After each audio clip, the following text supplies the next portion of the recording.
Started. We have a motion to adopt the October 15, 2015 Borough Board agenda, which is before you. Motion? Move to approve. Second? With the minor typo corrected. Typo was identified? Okay. Minutes? Oh, the minutes. We're on the Borough Board agenda. All in favor of the Borough Board agenda? Opposed? Abstentions? None? Okay.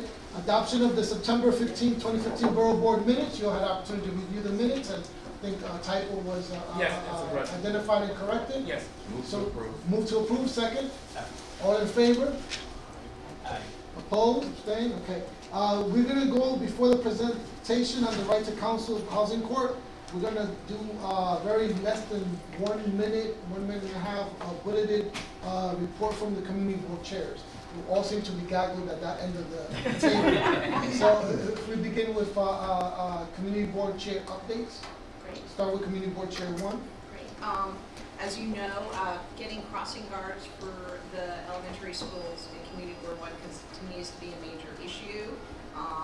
It's been well covered in the local paper, and the other night I was on CBS Channel 2 News also talking about it, and there was an application to LMDC for crossing guards, but really this is something that should be taken care of at the city level, since in the budget there was an allocation for 80 new crossing guards. Item number 2, today, I'm sure you all know, is Purple Day. Stand up against domestic violence. So I have flyers here, and I just came from Fulton Center where our council member was handing them out. Item number 3, on Friday, Senator Squadron did a survey that he released on the worst subway stations in his district, which also includes Brooklyn, and really the majority of them were in Community Ward 1. And so we are thrilled that the MTA capital plan program was funded, but we also want to make sure that some of those subway stations are included in the upgrade of deteriorated stations. And I also just want a little bit of good news is finally underneath the Brooklyn Bridge, staging area, Drew Google Square has finally reopened. So every little inch of open space is appreciated. Thank you for that update. Remember, updates really quickly from chairs. Community board 2. I don't have anything of critical general interest on that. All right, thank you. So yield your time. Community board 3. Okay. So at the end of the month, CD3 is actually getting an award from the Office of Emergency Management on our coordination with them around the East Village explosion and fire. And a lot of that is due to our great community board staff and allowing coordination with them to use our CD3 office as the emergency registration and coordination for that week, and also our efforts to help fundraise money for the victims. So we are very pleased to be awarded for that. On December 8th, CB3 will be hosting a panel on the impact of curbside buses, mostly interstate buses, at PS 124 at 6:30. And I will leave it short today. Community board 4. Community board 5. Okay, I'll cut a lot. Municipal Art Society is holding its annual summit, and we're pleased to say that Layla Jessica, who's the chair of our landmarks committee and also the chair of the Sunshine Task Force, has been asked to be on a 3-person panel. So she's going to serve with Chris Cooper, who's an architect at Skidmore Zanero, Justin Davidson, who's an architect for New York Magazine's Architectural and Classical Music Critic. They'll explore the trade-offs of super tall buildings and discuss whether New York's current regulatory process strikes the right balance between public benefit and private profit. We all know that we've been working very hard on the second part. I'm going to skip Toronto. That's that horrible, I'll just say quickly, it was that horrible restaurant turned club that was in the news.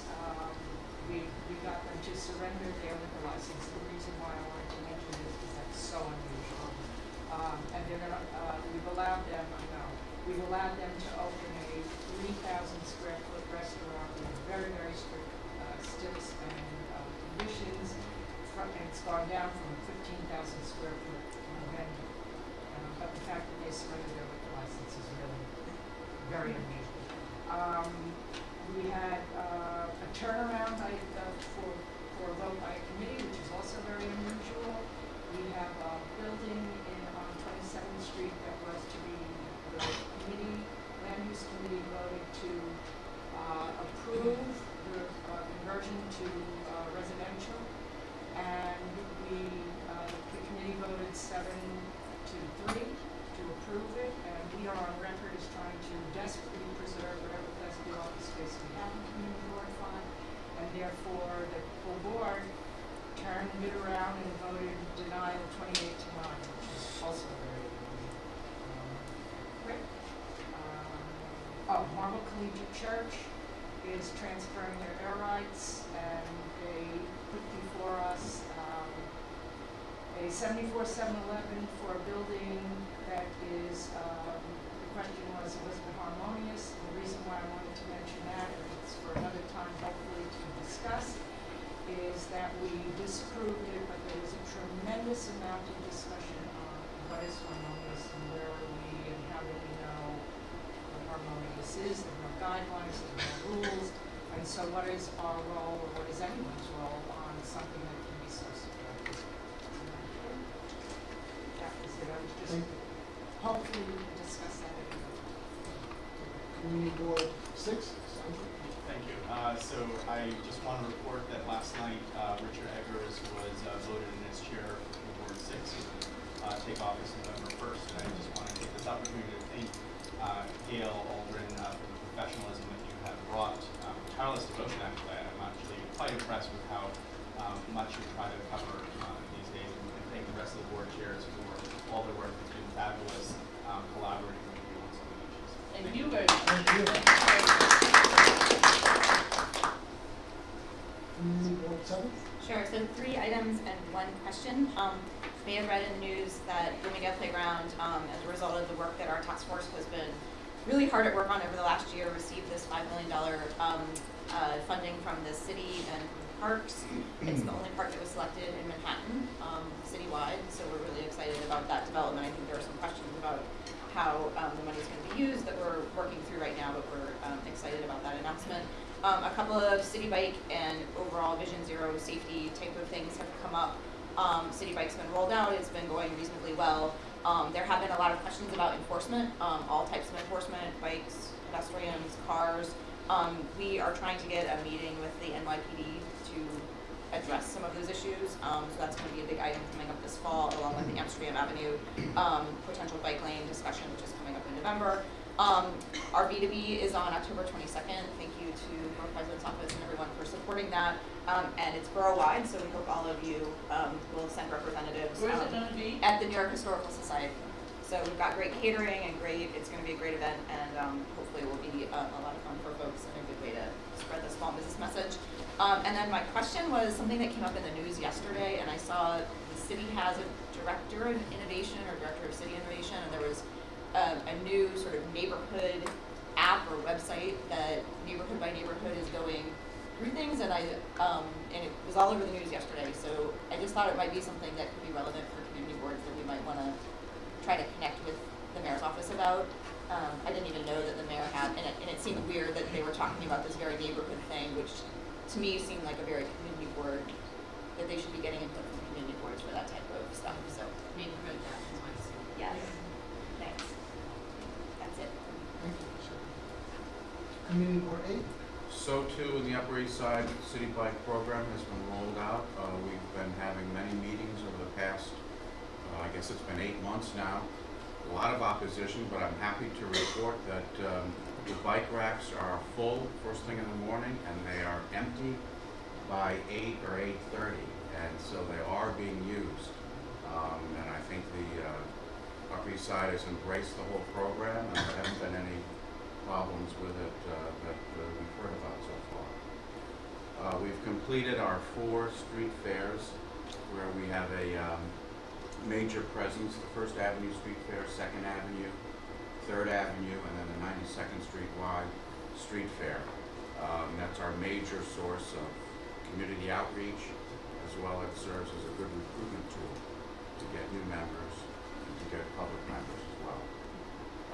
We have the 2nd Avenue Subway Task Force is concerned now with streetscaping to make sure that the whole Second Avenue corridor is consistent with the sidewalk, the lighting, and the street furniture. We have a unique opportunity to make sure that that whole corridor looks nice and performs well for both the residents and all the businesses that are lined up and down Second Avenue. Thank you. Community Board 9. Hi, good morning. So we are working with our council member, Councilmember Levine, to make reassessment of zoning on the west side. There's a small strip that we're looking at. We are also working with DOT to bring in C-Bike. We haven't assessed exactly where they'll be placed, so we're in the process of determining locations. And we're also in the process of making a change to Broadway and working with that Councilman Danny Farrell, who's within a town hall meeting, which will be coming up towards the end of the month, to try and get an indication of how the public is feeling about some of the changes. We are also holding on tentatively November 12th a small business forum whereby small businesses that have received MWB certification, this is one of the next steps in terms of getting city or state contracts. And more information will come about as we finalize. Thank you. Community Board 10. Community Board 11. Chairman Watson. Yep, so there are a few things going on. We have been involved with a neighborhood plan for East Harlem, which will lead to rezoning that the mayor talked about. Certainly want to thank our president's office for a lot of engagement, as well as the speaker's office. It's been a big process, a lot of meetings, a lot of community engagement. I mean, we've been having large public meetings every other week, and 150 people are showing up to talk about the future of the community. So it's been good, but there's a lot of work that needs to be done. We have to make sure that the rezoning that comes to the community is reflective of what's going to, reflective of the needs of the community. So we have been excited about this process, and all the city agencies have been engaged. City planning has certainly been quite involved in helping to navigate through some of the more technical aspects of the, just of some of the land use and zoning issues that have come up in some of the subcommittees. So it's been a great process. The city agencies have been really involved. So I'm excited about what it will produce. So that's a good thing.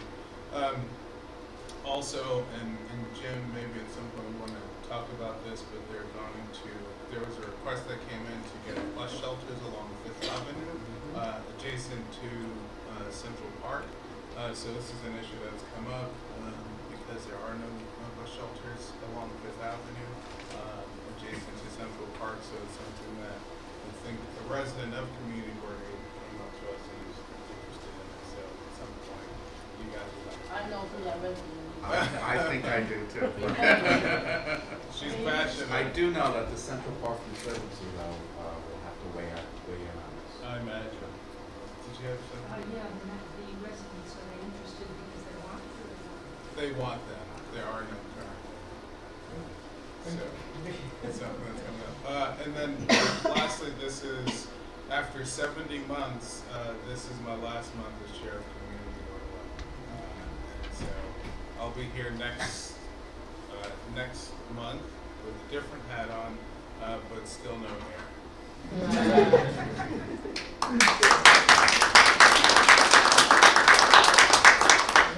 I don't see Community Board 12. I know. So we'll go right into then our first presentation. We're very excited to have folks here to talk about the right to counsel at Housing Court. Presenter Andrew Schreier, and we're accompanied by different guests as well.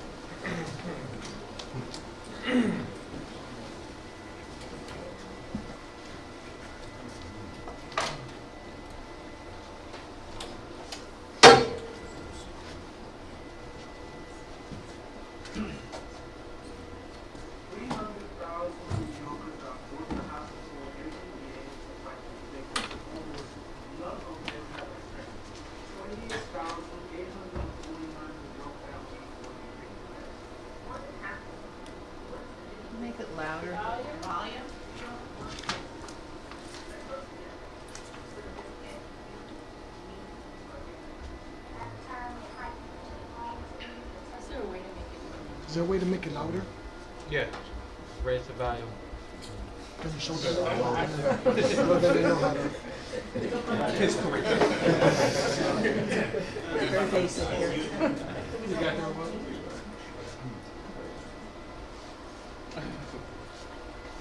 300,000 New Yorkers are voted to housing board every year to fight an eviction. Almost none of them have an attorney. 28,849 New York families were evicted last year. More than half of them wouldn't have been evicted if they had had an attorney. We don't want this to be you. Let's work together so that this can't be you, me, or any of us. At a time of heightened inequality, the tale of two cities play out in housing court like nowhere else. As New Yorkers, it's our job to fight inequality. The most important thing we can do is pass a law making it a right for tenants to have an attorney in housing court so that people can stay in their homes. There is no law that provides for a right to counsel for tenants anywhere in the country. New York City could be the first to pass a law like this. New York could lead the nation. 65% of New Yorkers are renters. In 2013, landlords sued 246,864 tenants in court for eviction. 97% of all cases in housing court are initiated by landlords. Less than 10% of tenants in housing court have lawyers to defend them. In 2013, 28,849 households were evicted by a marshal. The vast majority of tenants facing eviction are women. Close to 40% of tenants in housing court represents families with children. At least 30% of people in the shelters went there after being evicted. 57,000 people are in New York City shelter system right now. With few affordable housing options, the average rate for shelter stay for families, children is up 10% to a record 375 days. There are many consequences of eviction that we can't calculate, such as average storage costs, the number of days of work people miss because of poor dates and move, the number of days children have to miss from school, and the mental and emotional stress of fighting and facing an eviction. But we can calculate the impact of eviction on affordable housing. 52% of all tenants evicted last year were evicted from rent-stabilized apartments. After an eviction, rents in rent-stabilized apartments can legally be increased by at least 20%. We have an eviction crisis in New York City. This eviction crisis is also a mental health crisis. The anxiety and stress of housing insecurity for so many New Yorkers cannot be understated. A workers' right crisis. The most vulnerable New Yorkers is thousands of these people. A women's crisis! Women and children are being locked out of their homes. A children's crisis. The effects of eviction on children are devastating. A justice crisis. Every year more than half of all evictions could be prevented if tenants had attorneys. A community crisis. Evictions destabilize our neighborhoods and communities. An equity crisis. Right now we live in a city where you can stay in your home if you can afford an attorney. You lose that right if you cannot afford an attorney. An immigrant crisis. Discrimination of language and national origin is rampant in housing court. Undocumented immigrants are less likely to fight for their rights in housing court and therefore more likely to be evicted. una crisis de vivienda asequible. Abrumadoramente, las y los inquilinos están siendo desahuciados y desahuciadas fuera de las opciones de vivienda más asequibles que tienen. Una prueba de nuestra prioridad. En 10 años nadie estará pensando sobre cuánto nos cuesta financiar el derecho a la representación legal. Habremos sido desgastadas y desgastados por el costo de lo que esto significará para las y los residentes de Nueva York si no actuamos ahora. Most of us live paycheck to paycheck, and unless you have 6 months to a year of household expenses saved up in the bank, we're all one paycheck from being homeless, especially without a right to counsel. More than half of all the families that are evicted every year wouldn't be if they had an attorney.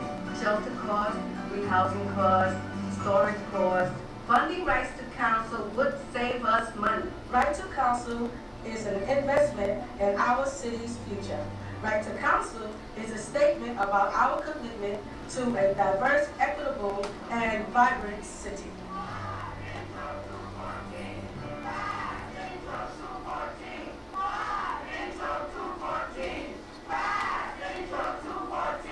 Okay, great. Thank you so much for having us here. We're very pleased to be here with you. We are members, some of the members of the Right to Counsel Coalition. We're more than 50 organizations throughout the city that are members and supporters of the coalition. And these consist of tenant advocates, tenants themselves, legal service providers, academics, as well as labor groups and other community groups. So we're here to ask for support from the community boards across the city in passing this bill that would provide the right to counsel for low-income folks facing evictions in housing courts. And these are some of the members of the coalition. We'll do a quick introduction and tell you a little bit more about why this is such an important bill. So I'm Hyunjung, and I'm from GASA, which is Community Action for Safe Apartments. We're part of New Settlement Housing in the Southwest Bronx. And a lot of the folks in this video are our community members and community leaders. So we do tenant organizing and housing advocacy campaigns across the city. Hi, I'm Robert Desir. I'm a staff attorney with the Legal Aid Society. As you know, we're a civil legal services provider that provide legal services and advice in a number of different areas.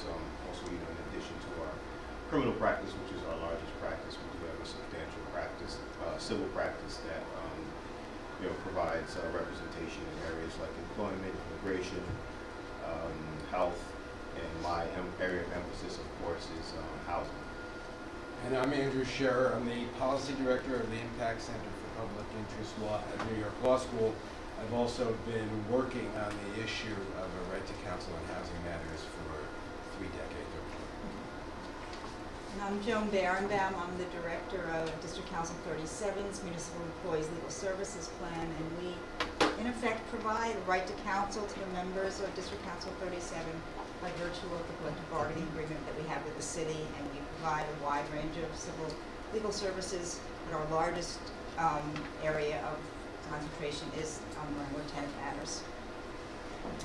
My name is Andrew Darcy. I'm a staff attorney at MFY Legal Services, which is also a civil legal services provider. We do a number of things, including providing free representation to tenants who are facing eviction, as well as affirmative cases for repairs and other things in the apartments. I'm Ryan Dubois. I'm a tenant organizer with the Goddard Riverside Law Project, and we do advocacy and legal representation for tenants on the west side of Manhattan. Great. So Robert is going to give you some of the a little bit more information about why this Right to Counsel Coalition exists and why this right is so important. Right. Good morning, everyone. Thank you so much for taking time to meet with us. You've seen the video. You've seen the statistics, and you've seen a lot of the faces of what is going on, people who are talking about issues in housing court and the need for representation. I don't know if you have the 2-pager that highlights some of the statistics, so I won't go over all the statistics, but I do want to highlight some of them. Namely, what I want to talk about is the great disparity between the landlords that have legal representation and the tenants that appear in court without legal representation, and how it makes such a difference, and how it makes for such an unbalanced environment. 90% of the landlords have a lawyer, 90% of the tenants don't. The housing court proceedings are, in a sense, summary proceedings, where there are a limited right to discovery, and where the emphasis, on part of the landlords and on the part of the courts, because of the volume, is to move things along. And when you're in a defensive posture, that's not in your interest necessarily to move things along. So we have situations where a dynamic plays out where there are a lot of rights at stake, crucial rights at stake, when you consider that these are people's homes, when you consider that the rent stabilized stock is dwindling, and when people are evicted from a lot of those apartments because of the current mechanism, a lot of those apartments are lost from the affordable system forever. So you have situations where in a flash, people are surrendering very important rights without even knowing. There have been so many times where at the Legal Aid Society we've taken on a case at the stage where the person's already had some court involvement. And usually that involves signing an agreement. People sign agreements and have no idea what exactly they've agreed to. Really fine points that are difficult to understand for a layperson. So people are already at a significant disadvantage by the time that they've reached us. And in our practice, we have to turn away at least 3/4 of the people who come to our door looking for assistance just because of a lack of capacity. So that tells you the numbers that there are of people who are out there facing eviction every year. The activity in housing court has increased, evictions have increased, the shelter population has increased. And a lot of this, as I said, in meeting people and looking at what's happened before, you see that if there was some legal counsel, these things would not have happened. In some situations, it's too late for us to do anything because proceedings have gone for so long. So, with that, you have people who are increasingly going into shelter, people who are increasingly being put out of their homes, and that coincides, as I said, with the dwindling of the affordable housing, which is rent-stabilized housing. The right to counsel, I think, is very important in another sense that it will bring about a great savings to the city. A lot of the people who end up being evicted, as I said, go into shelter. The costs to house someone in shelter are way more than what it would cost to keep someone in their home, to pay for representation to keep someone in their home. A lot of times you have people who are evicted where, like I said, with legal counsel, this wouldn't have happened. With a little bit of help, this would not have happened. Attorneys not only help them protect their rights, but access crucial helping services that can help them stay in their homes, avoid eviction, and kind of get past the rough patch that they're experiencing that found them in housing court. So we ask you to consider supporting our push for a right to legal counsel. I think it's very crucial, particularly at a time where we're seeing an increased amount of activity. We're seeing increased aggressive landlord activity to clear apartments, to remove rent-stabilized long-term tenants, people that have made New York their home, people who have raised families and been here for a very long time. Thank you again. Thank you so much, Robert. So we handed out, there are 5 different pieces of documents, and I did make 50 copies, so there should be enough for everybody. If you didn't get one, we'll make sure we get one to you. But one of the reports here is excerpts from a public forum that was organized by our coalition and hosted at the New York Law School in December of last year. And you'll see excerpts from different tenant groups as well as experts. Justice Lippman was also there. Matt Desmond, who's a sociologist professor at Harvard and a recipient of one of those, what is that? MacArthur Genius Grant recently, also speaks here about why this is such an important right. And at the back, you'll see the members and supporters of the coalition. So Andy's going to come up and tell you about the resolution, which is one of the documents that hopefully you have. And if you could probably know quite a bit, so you yes, so actually, so really getting your questions answered is probably the most important thing. I mean, we are asking you to pass this resolution in support of Intro 214. Having the support of the community boards is enormously important to the effort. And maybe we should take the time to answer questions. Have other boroughs done this, or what's We are just making the rounds. We presented last week at Brooklyn, and they are going to be formally introducing the resolution next meeting and then voting on it in 2 meetings. I don't know if that's your process well, we as talk well. to the community board first. Same idea. Okay, so. Yeah, sure. Question, I'm sorry, Henrietta Lyle, chairperson, Community Board 10. How do tenants find out about this? Once it's in place? Once it's in place. Once it's in place, the mechanics really need to yet be worked out. The city actually passed last spring an amendment to the city charter that creates an Office of Civil Justice, the way we've had an Office of Criminal Justice. So the assumption is that that would be the office that would would manage this, but we're moving into new territory, so systems would have to be worked out. I assume we're going to get, you know, information out through the posters in the subways, in the housing courts, through the community boards, but, you know, I wish we were at that point, but we still need to get the legislation passed. Yeah, go ahead. Yeah. Would you be able to send some to the community to provide an update? Sure. Because it's a lot easier to vote on a resolution. We'd be happy to. We'd be happy to. Maybe come again. We're 11? Yeah, Matthew Washington, Community Borough 11. The short answer for me is yes. And I think it's, I mean, I think Intro 214 was introduced with 40 sponsors on the council. Right, so 38. Hugely supportive. I think one of the questions I had was just in terms of low income and how, I haven't read the text, so how is low income? So the bill says 125% of poverty level. However, it's in the process of being amended. The coalition took the position that it should be 200% of poverty because there's so many people, you know, between 125 and 200 who also need counsel. So it should be out soon in its amended form, and it will include, it will raise the level. When do you anticipate that? Yeah, I asked recently. It's with whoever the folks are who, you know, Mark Levine's office asked for the amendments, and it's got to go through the process, the council to the council. I'm assuming any day now. It's not that complicated. And it's been Ward 12, go ahead. Richard Lewis, Community Ward 12. Community Ward 12 passed a resolution in support of 214, as you probably know, or may not know, in May of this year. What we did, we also made sure that it was tied to funding. So that is a critical issue here because you could pass a resolution, there are no mandates to fund it, and also there are no direct linkages even to the HRA.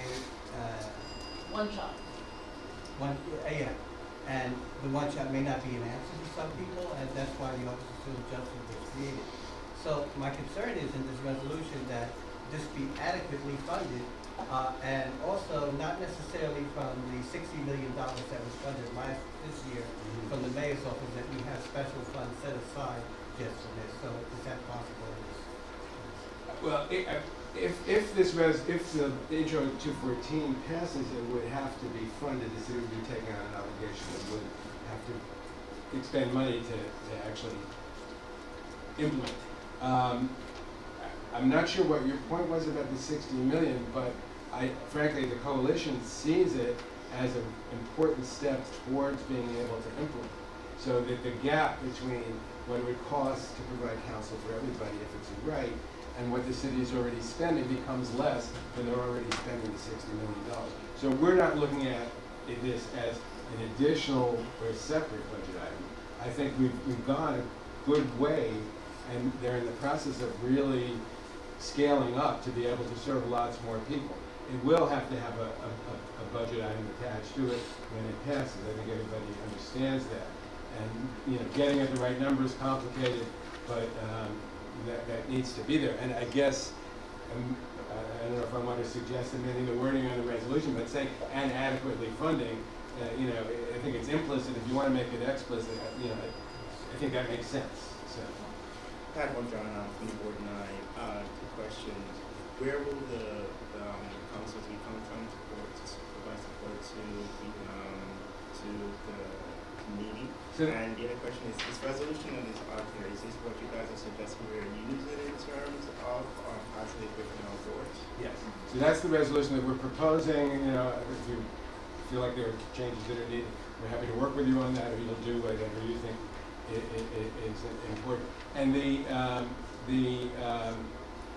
assumption right now is that because nobody disagrees with the approach that the city is taking, which is to fund the existing nonprofit providers to provide legal services, the assumption is that that would be expanded and we have an infrastructure that would grow. I assume in a right to counsel world where there's that many more services, maybe we would have some more nonprofits. I mean, the city is actually fairly well served, not numerically, but there are a lot of different nonprofits that actually right now are even in the process of scaling up because of the new money. So that's where we would assume that the work would be done. Hi, Katie Lee, Chair for Community Board 3 in Chinatown and Lower East Side. So Chinatown and Lower East Side has been grappling with this eviction problem quite profusely, and it's something that our land use committee has been chomping at the bit to be able to support. So this is great. You know, we touched on a little bit at our meeting last night that because of our high immigrant population and high low income and rent stabilized rent controlled units downtown, you know, while this is great, I think part of the challenge we're seeing is everything that's happening even before it gets to the eviction, and kind of tying this with more community-based services, particularly with a diversity of language access, as well as tenants' rights education. So I think we're trying to address the issue from both sides, and we're very lucky to have organizations that have partnered with us, MFY, have AFI to do all of those things, but we really like to stress sort of the preventative part with the social worker, and then language access as well. Yeah, no, those are good points, and providing a right to counsel will change the paradigm, right? Because the landlords will understand that if they initiate a proceeding, the tenant's going to have a counsel. They're going to have counsel. It's not going to be the kind of random, you know, crapshoot that it is right now, and it will change the dynamic. It will change the whole atmospherics around housing. Totally Borough Community Board too. I think this passes without discussion in Community Board, but I guess I'm not getting is why is this difficult? Where's the opposition? Money. So here's Councilmember Mark Levine. Here's Councilmember Mark Levine to answer, having spent 12 years discussing it. Oh my goodness. I'm so glad we're taking this up this morning, and sorry that I'm late.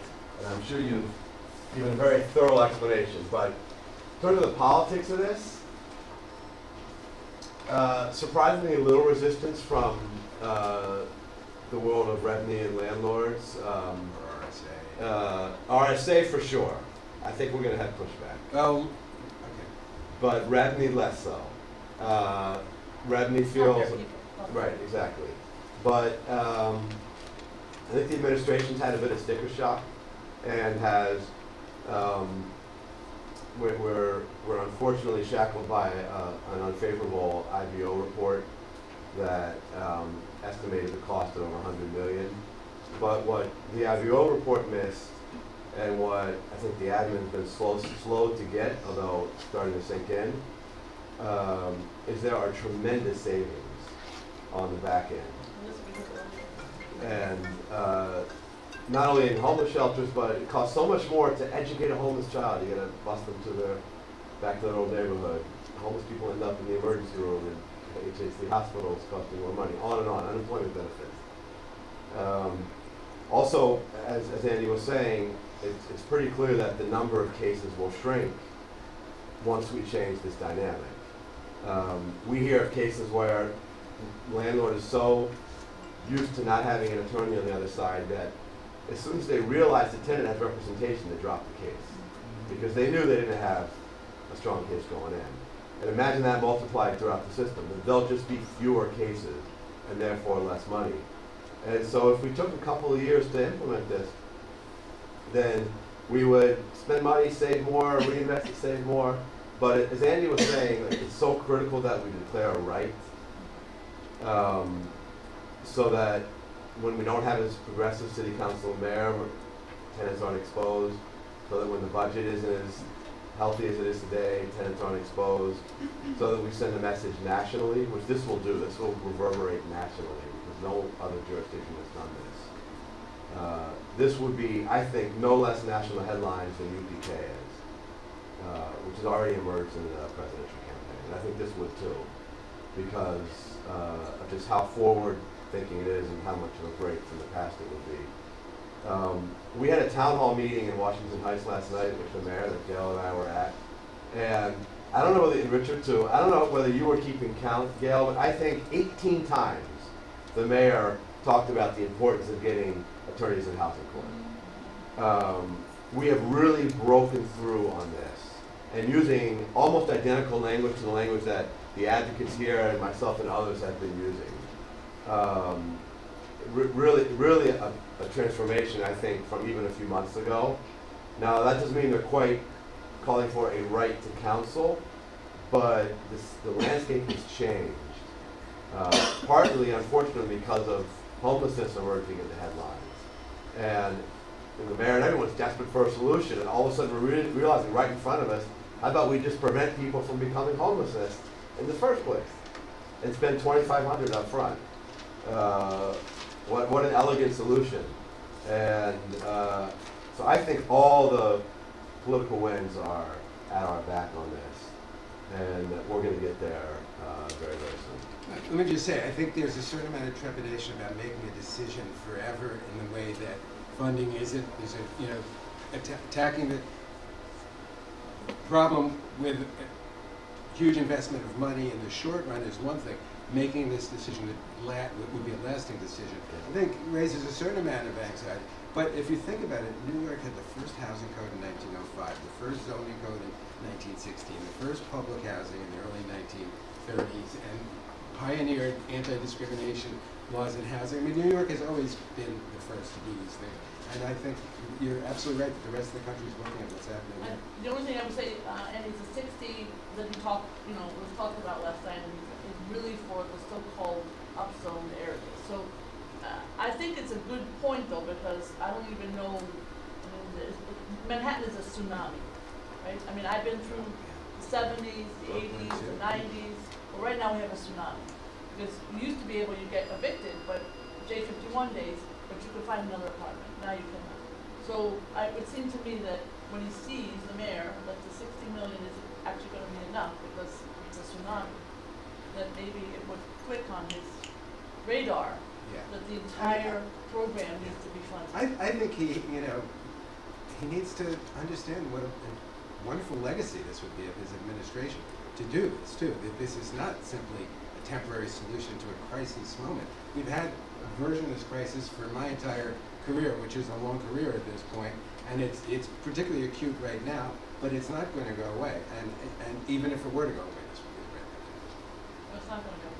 And just so we don't think that 60 million is solving the problem, Steve Banks said at a press conference 2 weeks ago that traditionally legal aid was able to represent 1 of 7 tenants that came to them. And with all the new money in, it's down to 1 in 5. Okay, so yes, that is progress, but we have a long way to go before we're meeting all the tenants' needs. And also, if he wants to do the rezoning, you need a lot of support, whether it's in the upzone areas or in the other zone discussions that are going on, because people are going to, feel the impact. Right. Any other questions? I have to say you seem wonderfully supportive, so that's great. Thank you very much. And mention of the zoning text, that was mentioned in the zoning text, and that segues into our presentation of proposed affordable housing text amendments. So we have the components in plan.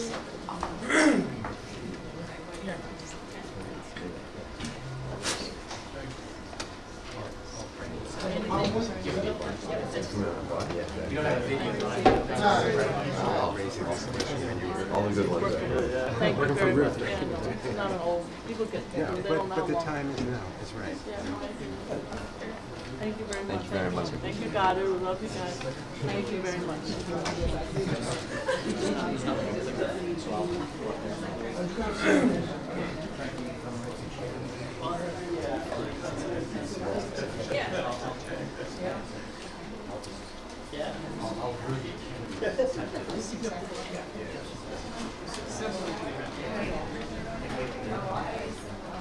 I was very careful.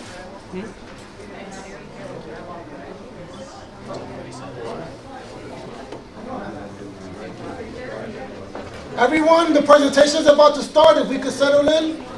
We have a hard 10 o'clock deadline because I know many of you want to get to the renaming of the building in honor of David Dinkins. So we want to make sure that we continue with the presentation. If we could reconvene.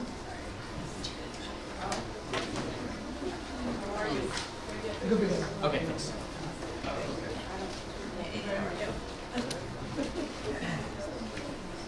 Good morning, President Brewer. Good morning. Good morning, everybody. My name is Howard Slatkin. I'm the Deputy Executive Director for Strategic Planning at the Department of City Planning. I'm here with my colleague Frank Rashala, who's been leading the zoning for quality and affordability project. We have Daniel Hernandez, Deputy Commissioner from HPD. And we are here to talk about 2 zoning initiatives under Housing New York. Housing is the theme this morning.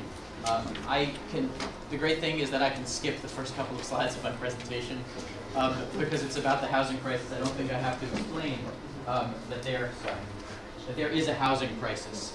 There is not enough housing here for everybody who wants it. There's certainly not enough housing for people who can afford it the least. And we need to address those problems. And this set of proposals that you see is really emerged from that process of the housing plan. There are a wide range of initiatives going on. They include efforts to focus on preservation of existing affordable housing, preventing tenant displacement, the range of issues that were just being discussed, as well as creating more affordable housing. Under the housing plan, a 10-year goal of creating 80,000 new affordable units through a combination of policies. And these are, what we're going to talk about are 2 pieces of that puzzle. They are not the whole thing, and I'll talk about that a little bit near the end of this intro segment. And then finally, planning for communities. We talked about some, as you heard from Board 11, about neighborhood planning initiatives. When we do neighborhood planning, making sure that we're addressing affordable housing needs, we're addressing the needs for services and infrastructure that help support growth in neighborhoods as well.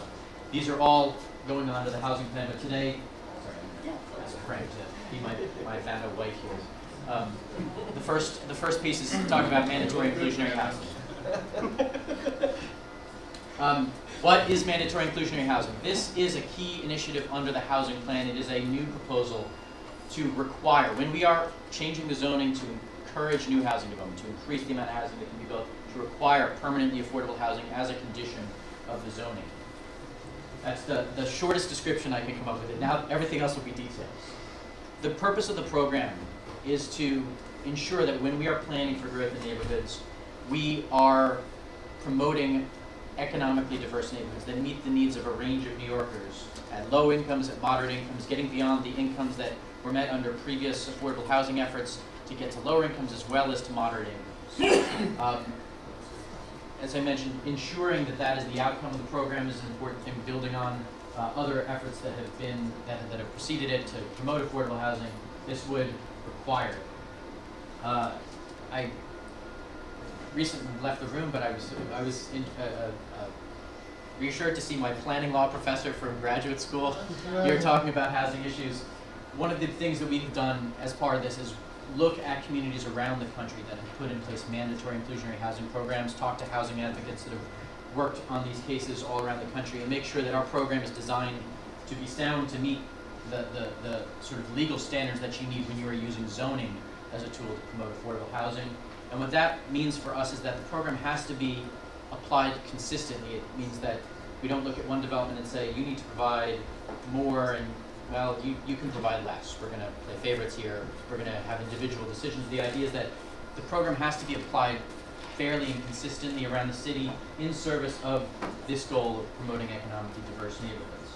It also has to promote housing because we're not going to get the affordable housing unless housing development can occur. So the purpose of it is the program is designed to be economically feasible in a wide range of conditions, and I'll walk through how we looked at that right now. There's a study that's on our website, an analysis that we brought on. We, HPD, HDC, worked together with BAE Urban Economics. They're an affordable housing consultancy that has done this type of work in communities around the country to look at the financial feasibility of an affordable housing requirement when we're changing the zoning in neighborhoods all around the city. This is the shortest summary we could get of a document. For people who like spreadsheets, there's a lot of them for you if you want to explore the document, showing how we approach the issue. But and we also, in producing this, worked very closely with developers of not-for-profit affordable housing developers, for-profit developers, and housing advocates to make sure that we got the inputs correct for this analysis. What we found is that there's a trade-off between the amount of affordable housing that you can achieve and the depth of affordability you can achieve. So if you want to reach lower incomes, it becomes more difficult to get a large percentage, and vice versa. Getting a larger percentage means you have to target a somewhat higher income. In the strongest housing markets, many of which exist in the borough of Manhattan, we can generally support a requirement for 20 to 30% affordable housing as part. The program is focused on when we are planning for growth and new construction, so a share of new housing production would be required to be permanently affordable. It would apply to all developments over a minimum size threshold of 10 units. That's the lowest threshold we found in any community elsewhere in the country. The affordable units could be, there are a variety of options available for where the affordable units can be located in order to allow flexibility for different types of development in neighborhoods around the city. In one option, they could be on-site in the same building, mixed on at least half of the floors of the building, and there would have to be a common entrance and lobby serving both the market rate and affordable units.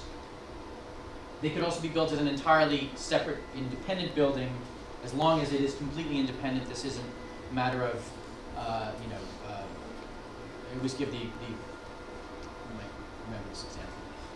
But the example of a roof deck on top of the affordable building that's accessible only to the residents of our Before you got. Yes, well, we appreciate that. And I think that what we're talking about is we have buildings all around the city. We have 100% affordable housing that we invest in, that is quality housing, that exists within neighborhoods and is a part of the fabric of the neighborhood. We expect that this housing will be the same as that. Michael Sandler was the one.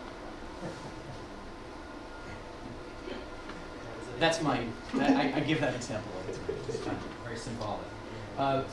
There's also an option for the units to be located on a different site within the same community district, or if it's near the edge of the community district, within a half-mile radius. Importantly, though, that kind of development would not be eligible, the market rate component of that development would not be eligible for the tax benefit, the 1408 tax benefit. So there's kind of a thumb on the scale that steers people towards putting them on the same site. There are other practical and legal considerations that we have to address in the program. Smaller developments, where we're talking about a handful of units that are very difficult to build and administer and oversee in scattered locations, there would be an option, an additional option. You could build the units, or you could provide a payment in lieu, which would go into an affordable housing fund that would be reserved for use within that community for a set period of time. The idea is that it supports the purposes of the inclusionary housing program and allows smaller developments to proceed without. The only comment I have on that is on the west side, we can't find a place to put them. Understood, and I think that this fund, for that reason, would be allowed to but be used for. The neighbors don't want to go beyond that area, so you got to think that fund through. That doesn't work. We have 25 million right now sitting on the table. No place to put it. Which community district are you talking about? Seven. Seven. Okay. And a question on the fund. Yes. Literally no place. Are you working with a dollar value per unit? That's something that we're working to develop. HPD is working on a system to come up with a payment in lieu, and the idea is that it's not supposed to be a easy way out. It's not supposed to sort of be a backdoor around it. It's supposed to reflect how much it costs to provide an affordable unit in that general area. So the fee would be higher in neighborhoods where it's harder to find a location for the affordable units because of the cost of land, the price of housing. And it would be lower in neighborhoods where it's actually somewhat easier to find. So But could it be as low as 100, 150,000? I just don't have, That's what it is for Board 7. I don't have an answer. Well, we don't have a fee right now we don't have anything like this right now today. That's what they came up with. I don't know the answer to that, but I would be surprised personally if it was as low as 150,000 in that neighborhood.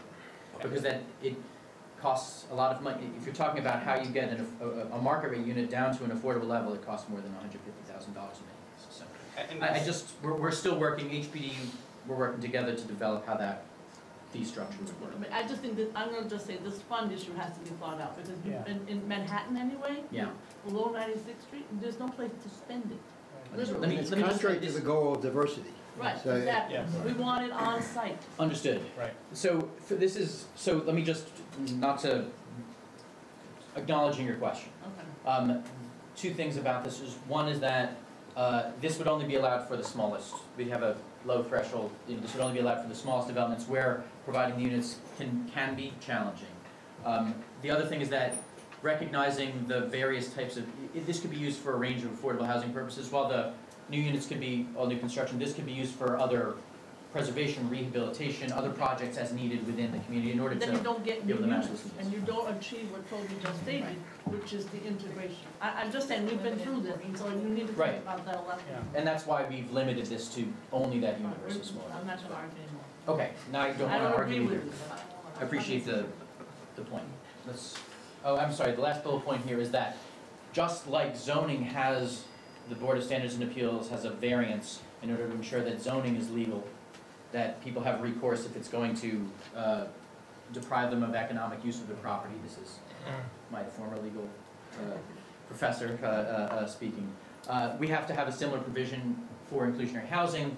So if it is the affordable housing requirements that make the development economically feasible, there has to be an avenue for people to appeal that and ask for relief to the Board of Standards and Appeals. This is not if development, not if other types of development would be feasible. This is if these affordable housing requirements are the thing that is making the development financially feasible. So how does this fit as part of the housing plan? This is not the housing plan. This is not going to be the it's an important source, but it's not going to even be the primary source of affordable housing production through the housing plan. It's going to work together with all the other initiatives, with all the capital funding that HPD has for new construction. In order to reach larger set-asides or lower incomes, you can pair city subsidies, a range of housing subsidies in order to reach special needs, to reach lower incomes, to increase the amount of affordable housing that is achieved in any particular development or site.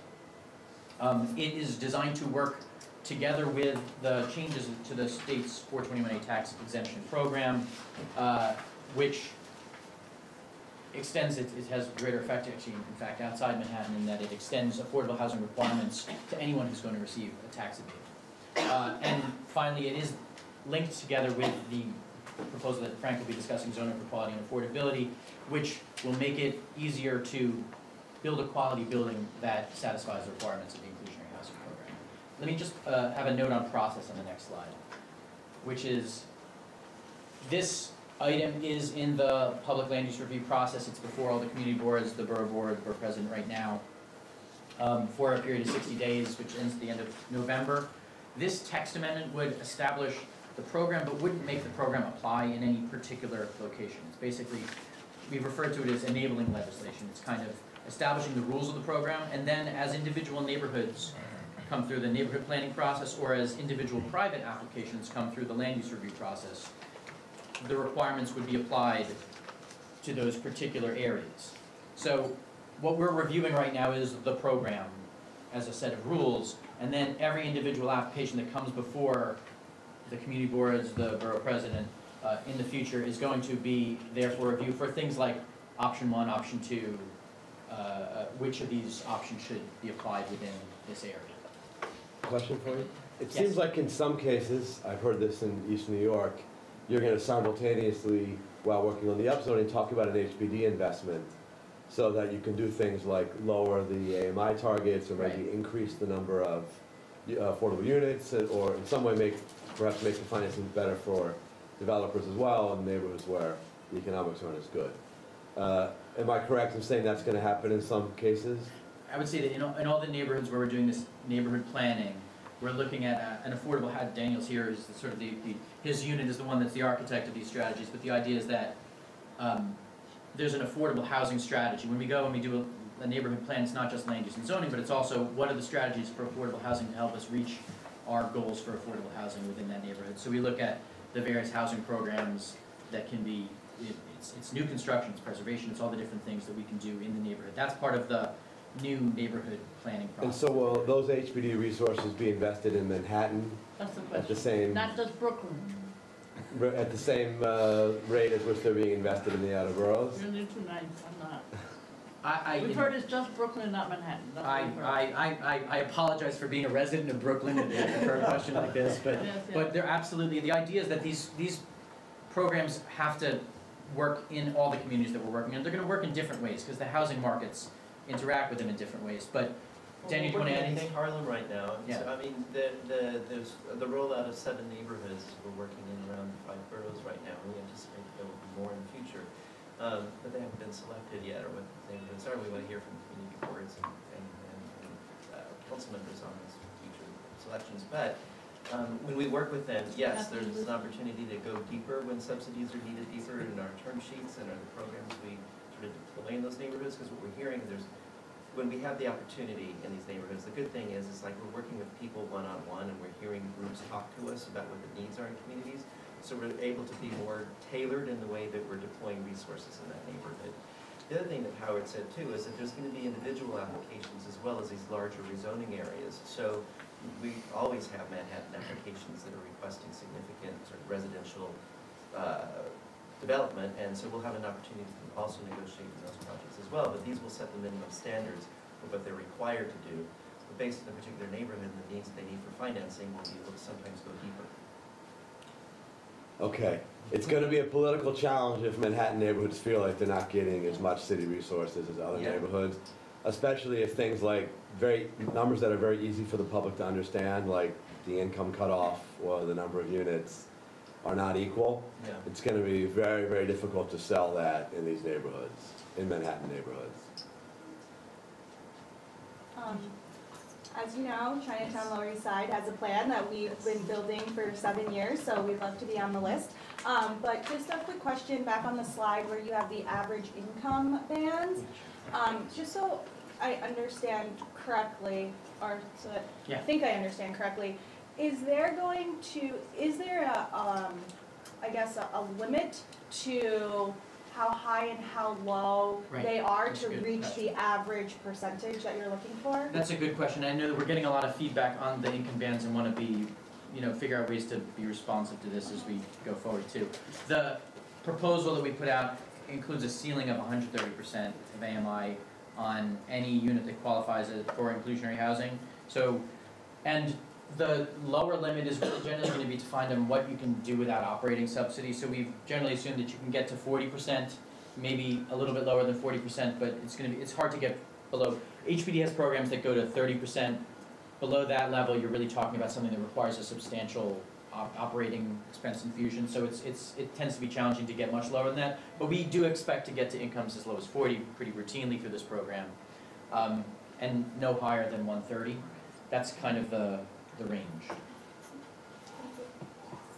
Do you take questions or do you want to keep going? It all depends on your time. I want to be respectful. Less than 15 minutes. Why don't we should probably get through the rest of the presentation. I'll try to go as quickly as possible. Because we have to get to the main Understood. Yeah, understood. Yes. So many of you, I'm going to talk about zoning for quality and affordability. We went out to many of the, or I think all of the community boards in Manhattan a couple months ago to talk about the proposal. Here are some thoughts, concerns. Before we even started, I'll do it. Sure. Yeah, He's more capable than I am. Vanna never talks in the show. I'm excited. It's a big proposal. It looks at the zoning resolution from two broad perspectives. One, there's a lot of ways zoning tries to promote affordable housing in a variety of different contexts, variety of different types. We want to make sure, and we've spent a lot of time working with housing advocates, HPD, make sure that zoning is not getting in the way of affordable housing and is actually promoting affordable housing. We want to make sure that our rules are working for affordable housing. Second, the rules that actually shape buildings. We want to make for good buildings in New York, and particularly apartment buildings. And sometimes the rules that we have are actually getting in the way of good buildings. And this is things that we want to make sure that zoning is not doing. So in total, and that's why we call it zoning for quality and affordability. And we think these two things are important together, right? We want buildings that have affordable housing in them that are good, right? We want these things to work together.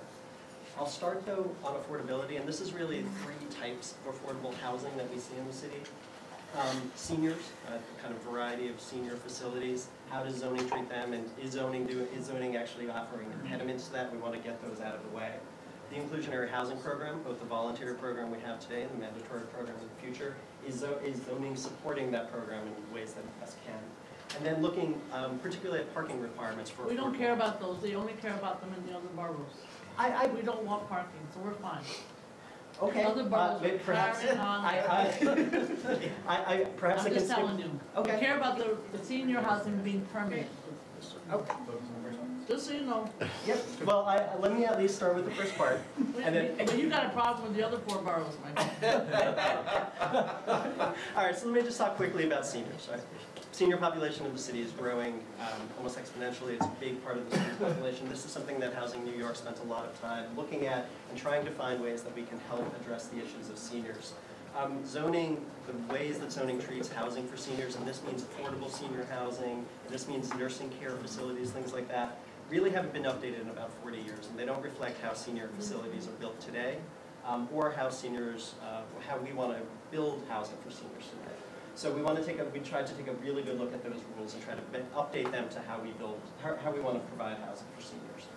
And then second, and actually one thing that's more applicable in medium and high density areas like Manhattan, we give higher floor area ratios for this use. The thing that we don't give is actually an envelope to fit it, and this actually creates an impediment to actually providing affordable senior housing or care facilities. And we don't need to have a long conversation now, but we've been meeting with all the elected officials and all the, talking about this issue endlessly. And the issue with the seniors, State Senator Liz Krueger said yesterday, and so did Margaret Chin, that we feel like we would like independent seniors. We don't want the assisted living and the nursing in one building. I know that's not your plan, but I'm letting you know because people felt that you could have the sort of North supportive services plan, but to have, I know what you're thinking, you get older, you can move to the other apartment, get assisted living, then you get a little oxygen up there or whatever.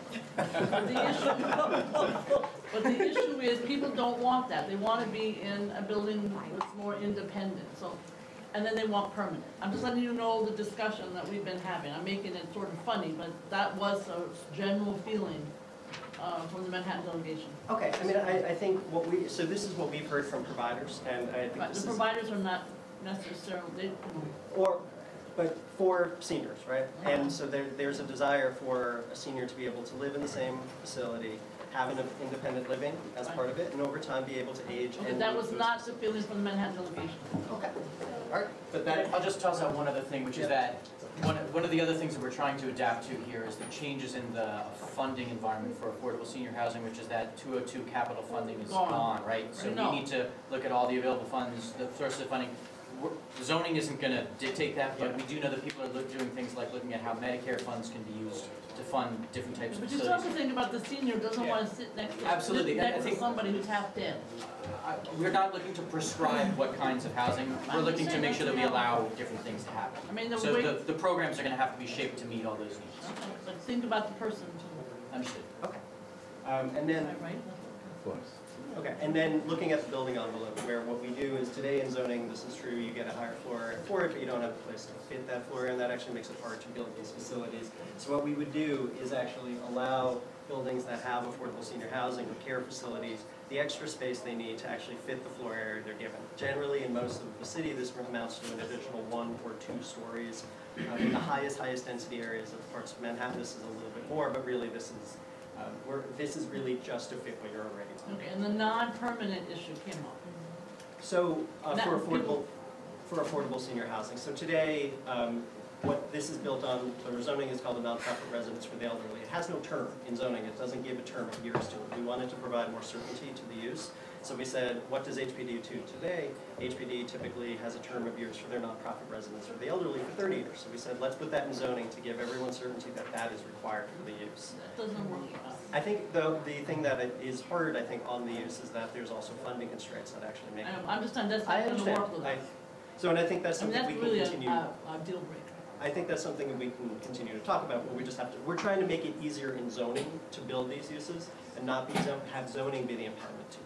So I recognize that permanent affordability is a growing request by all council members and community boards.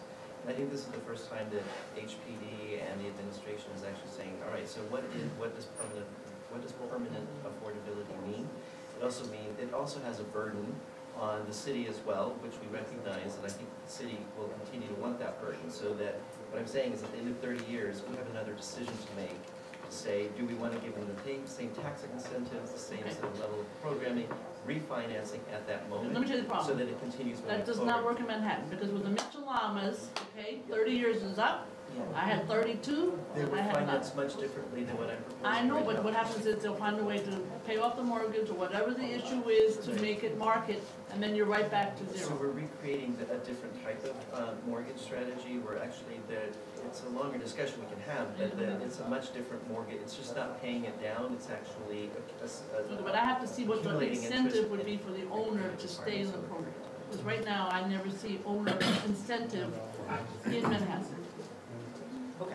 We're creating disincentives, I guess is what I'm saying, so that at the end of the term period, there's actually, we're in the position to actually renegotiate the new terms for their mortgage. So we're restructuring all of these debt mechanisms that have been other cities actually using and that are fairly antiquated. Other cities aren't real estate, real estate, real estate. Okay, I think it's, Okay, it's a part of it, but we totally, we hear you. Inclusionary housing program, again, this is similar to the affordable senior housing, where for this program, and this, we give a higher floor area ratio for the provision of affordable housing in certain designated areas. The thing that we've realized we don't really do is actually provide you an envelope to fit that floor area. And this is something that's similar to affordable senior housing we want to make sure that we're doing because we think this results in less affordable housing. People aren't using the inclusionary housing program where they have the opportunity because they can't fit the floor area. So the proposal simply allows for an envelope that allows for fitting of that floor area. Again, this is 1 to 2 stories. Hi, Tony. Yeah, hi. So on that, the stage of the process that this is in, if we don't think 1 to 2 stories is enough, we're past that stage because it's an increase. I'm excited that you think only that it's not enough, but I think what we try to do is spend a lot of time looking at the rules, looking at buildings. But we specifically think it's not enough in Hudson Square, where we pointed out early on in the process of Hudson Square that the height limit was a disincentive that was going to cause the bonus to never be used, and we ended up being right, but Hudson Square is now done. And I don't believe adding 1 floor to Hudson Square is going to help anything. So, here we are. We tried to fight for something the last time around. City and planning insisted that it was enough. They turned out to be wrong. We're again insisting that 1 story isn't enough, and I'm concerned, are we past a point in the process? Actually, I think we've addressed your concern. We talk about 1 to 2 stories because that's like 98% of the city, really. In those areas that are much higher densities, Hudson Square is a great example, the amount of traditional height is actually is in relation to the density. So in Hudson Square, I think it's, today, I think it's about 30 feet that you would get. And when we looked at that actually. So 2 stories. More than 2. Maybe. Okay. I'm going to, per Gail's request, skip parking. No. But really, the idea here is to lessen the requirements for parking for affordable housing in areas of the city close to transit. That includes northern Manhattan, so I know that some of you are affected by that, and we can talk about it. She's drive. Okay. And then last on the proposal, I'll try to go. Maybe I'll just do this and show a couple images, and then we can go. Our rules that shape residential buildings. We looked at them and how they really interact on the ground floor, and sometimes that doesn't actually make for the best public space as we walk by buildings. And also a lot of the buildings that we see under our rules are kind of flat and dull. We want to understand why zoning was causing that, and how could we address that. You see these things all over the city. These are just 2 images from Brooklyn. We could find images all over Manhattan in a similar context, where you see kind of gay ground floors where you could have had retail, but the building envelope doesn't actually allow you to fit it. Or you have residential units right at grade, and actually kind of just provides this kind of weird relationship for tenants, but also for people walking by. You also see just buildings that are flat, right? And actually one of the things that we've been surprised at is our rules in some respects actually causing things like this. You can't build the kind of traditional elements you would see in older apartment buildings, things like ports or bay windows. So the proposal does 2 things. It basically says, and this is something that we've responded to from a lot of concerns we heard from people, which was we were going to give a little bit of height to give a little bit more flexibility in the building. People were saying, well, if your goal is more height, is actually a better ground floor, why don't you tie the 2 together? And so something that we changed in the proposal before we started public review was we said, we will give you an additional 5 feet of height at the top of the building if you provide a higher ground floor. And this could be used for retail or for raising a residential unit slightly off the ground. And then actually as a kind of way to make sure that this is used, again, for the things that we're looking for, we're actually capping the number of stories that can be built in the building in different zoning districts. So in R7B, which is a max height of 75 feet, max number of stories now 7, right? So you can't try to squish in another floor. What we think this does is takes this thing where today you're kind of squishing and you don't have the opportunity for retail, you can actually kind of raise that ground floor and actually have the space for retail on the ground. We've also spent a lot of time looking at the rules that really like shape the building and how it looks architecturally. And there's a lot of things that just our rules never really assumed and are a little outdated. And so what we're trying to do is just allow for better building design. A lot of what we see today are flat buildings, right? That's just what we got. This is the last image. You're gonna be okay. You're fine. And so what we're trying to do is create better rules that allow for ports in buildings, basins, the buildings, allow, again, you can see here on the ground floor, the residential units actually raised off the ground so that you can get better buildings. And our rules aren't the things that are making it harder to build good buildings in the city. There's a lot of things we've heard about the proposal. It doesn't include any increases in market rate floor area. I think that's important. This is just really about the shape of the building. We don't think have any way of encouraging tear downs of existing buildings. Doesn't really change contextual districts. We think this just makes them better. And it doesn't change the way that historic districts work. LPC's controls still are applicable there. Most of the other things are more in one or two story or one or two family neighborhoods, so we don't need to address it. We've gone out to talk to you all a lot over the last couple months, and we've made a lot of changes to the proposal, tried to provide information on how it's effective. And we are in, similar as Howard was saying, for mandatory inclusionary, in the public review process now, formal public review, and we've been coming to community boards over the last couple of months. Just point of information, are we voting in November? I'm worried because, In terms of Borough Board? in terms of Borough Board, because some of us have full boards that are after Borough Boards. Basha, do you know if the vote is Jim here? Well, we need them. I think it's part of the discussion for today, actually, is my understanding. We don't have time to. Well, then we'll have to follow up with the chairs and then figure out whether it's something that we're gonna do or not. But when Jim and I were talking about it, we didn't really have an answer right away. Borough Board is not required to issue a vote on the text amendment, but I think it's something we would like to work toward. Matthew? Two quick things on ZQA in terms of the transit zone and CB11. I mean, we think that the off-street parking reduction should be applied to every affordable housing building and not make it optional. We just don't need it, and we're in a transit zone, so we don't want the cars. And then and then in terms of MIH, so 60% of AMI represents almost 70% of our community. So that being the midpoint is extremely difficult, and so we have to get lower. Otherwise, we're losing all of East Harlem, and I'm sure that applies for other communities in northern Manhattan and around the city. And so when I look at 80 and 130, it's like these numbers are crazy. It doesn't serve us. So, and I recognize that's the median, but the median is like we got to get that median lower. So a couple comments on that. One is, you'll be able to be part of a public review process to choose the option that fits the neighborhood that you're in. The other piece is, as you saw on the slide before the process slide, which talked about the different tools fitting together, strategic use of subsidy is what's really going to help in East Harlem specifically and other neighborhoods. MIH is just one tool, and it's a layering of those that get you to the things that you're pointing at. definitely, I get that. Just want to put it out there for everyone. We've got to get lower to serve our communities. We appreciate your advocacy Certainly. for that. Yeah. And then also, Community Board 11 on November 9th is having a public hearing, so I hope you all mark your calendars. The board will likely be reaching out to you. I won't be running that, but Yeah, we were out there last night at the Land Use Committee. Oh, were you? Okay, so that, presentations, okay. We heard similar comments last night too. Got it.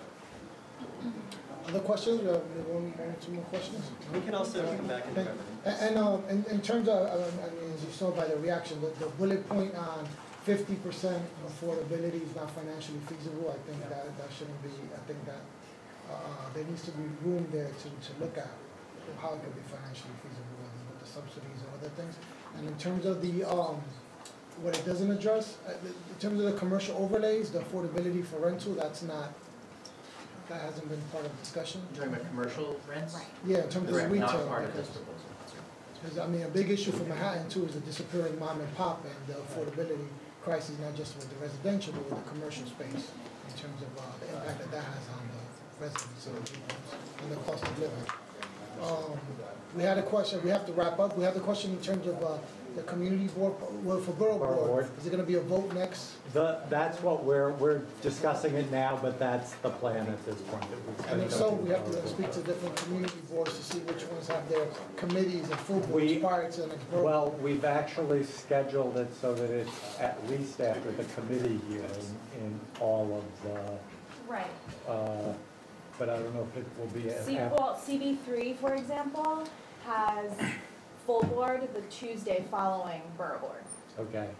But your committee meets prior to Borough Board? Yes, my committee will have taken a position, but my understanding is I would not be able to vote until full board took a position. Okay, and when is your full board meeting? It's the Tuesday after Borough Board. What's the date, I'm sorry? Tuesday after Borough So the Tuesday before Thanksgiving? Yes. Yes. So, and we're just assuming that there's kind of gonna be unanimity of approach to this? I mean, we haven't made any final decisions. We're obviously gonna monitor. We're going to every, Because we've been looking at this for 8 months or more, and I don't think we know where we're going on several of the and items. so we will be monitoring it. If we don't feel there's a consensus, we may change our minds. If we may, there are maybe infinite options. We could have a resolution that lays out our concerns and says,